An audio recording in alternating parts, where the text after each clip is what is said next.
Assalamualaikum warahmatullahi wabarakatuh. Salam Ramadan yang penuh mulia. Hai semua, saya Taufiqillah, pengacara anda untuk episod kali ini.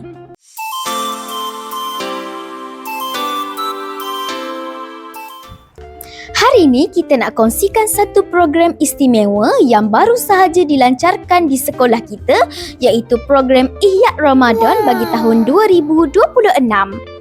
Jom kita saksikan montaj sekitar majlis pelajaran yang penuh semangat dan keceriaan.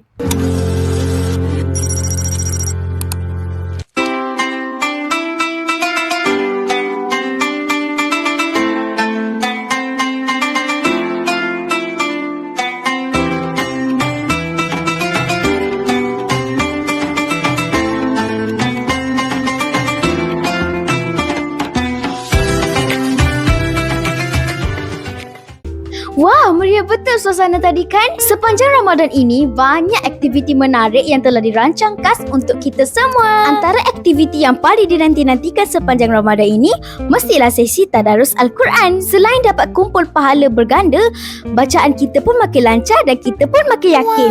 Memang win-win. Tak cukup dengan itu, kita juga ada tayangan video dan tazkirah Ramadan. Inilah masa untuk kita isi hati kita dan menambah ilmu. Dan tak lupa juga tabung infak Ramadan. Tak kisahlah RM1 ke, RM2 ke atau lebih. Yang penting ikhlas. Alhamdulillah. Yang paling best, kita ada pertandingan mewarna bagi tahap 1 dan membuat kad raya kreatif bagi tahap 2. Ini masa untuk kita tunjuk idea dan kreativiti tersendiri. Pendek kata, Ramadan kali ini memang padat dengan aktiviti yang menyeronokkan dan bermanfaat. Kita bukan sekadar berpuasa, tapi sama-sama membina sasiah dan jadi murid yang lebih hebat. Jadi, jangan lepaskan peluang untuk menyertai setiap aktiviti yang telah dirancang. Semoga Ramadan kali ini menjadi Ramadan terbaik buat kita semua. Saya Taufiqillah dari studio Warta Petra TV.